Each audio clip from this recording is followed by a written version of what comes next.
آج حرام کھاتے کھاتے 60-70 برس گزر گئے، کبھی پسینہ نہیں آیا۔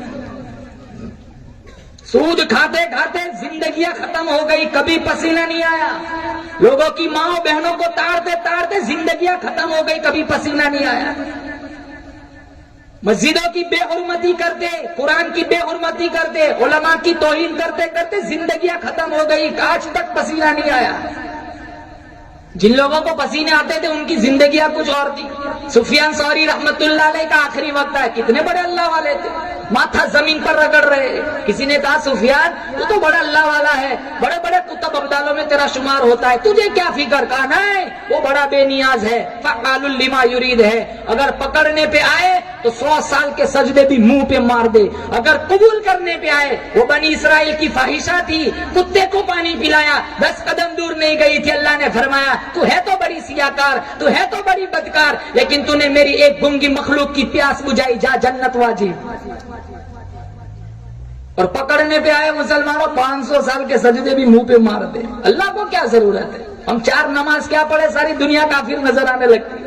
100 روپیہ مسجد میں چندہ دیتے، سینہ چوڑا کر کے چلتے جیسے جنت کے ٹھیکیدار ہو۔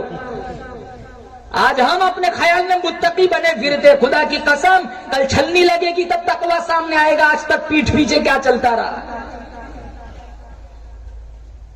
یہاں دل کا تقویٰ دیکھا جاتا ہے، دل کی نیتیں دیکھی جاتی ہے۔ آج ہم پیسہ خرچ کرتے ہیں، ہماری نیتیں صحیح نہیں۔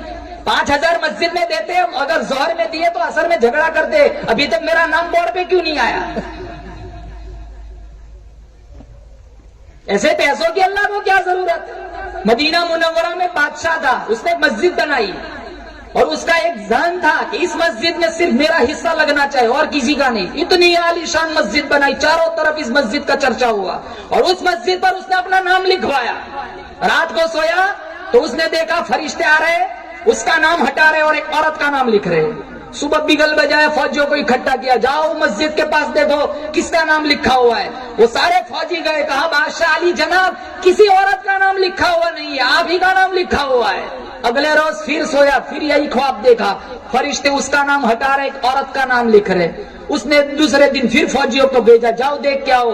فوجی پھر واپس آئے، کہا علی جناب آپ ہی کا نام لکھا ہوا ہے اور کسی کا نام لکھا ہوا نہیں ہے۔ تیسرے روز پھر یہی خواب دیکھا، چوتھے روز بھی یہی خواب دیکھا، تو بادشاہ سوچنے لگا چل میں ہی ملاقات کرتا ہوں اس عورت کی۔ بادشاہ پہلے مسجد میں گیا، نام تو اسی کا تھا، عورت کا نہ تھا، لیکن عورت کا نام اس کے ذہن میں تھا۔ اس نے ڈھونڈا، ایک جھونپڑی میں بہت بری عورت تھی جس کا اشارہ اس کو خواب میں کیا گیا تھا۔ وہ بڑھیا کے پاس گیا اور بڑھیا سے جا کر کے پوچھا تو جانتی ہے یہاں علاقے میں ایک مسجد بنی ہے؟ کہا ہاں جانتی ہوں، بہت عالیشان مسجد بنی ہے۔ کہا سچ بولنا جھوٹ نہ بولنا، اس مسجد میں تیرا حصہ کیا لیا ہے، تیرا حصہ کیا لگا ہے؟ وہ عورت کہنے لگی غریب ہوں، ڈھنگ کی جھونپڑی بھی میرے پاس نہیں ہے، میں کہاں حصہ لگاؤں گی؟ ہاں ایک بات ہے۔ کہا کیا؟ کہا اس مسجد میں جتنی اینٹیں لگی ہوئی ہے وہ اینٹوں سے لگے ہوئے گدھے جب میری جھونپڑی کے پاس سے گزرتے تھے میں صرف گدھوں کو پانی پلاتے تھے۔ کیا عمل دیکھا؟ تو بادشاہ رونے لگا، کہا میرے کروڑوں روپے کی مسجد ایک طرف، تیرا پانی پلانا ایک طرف۔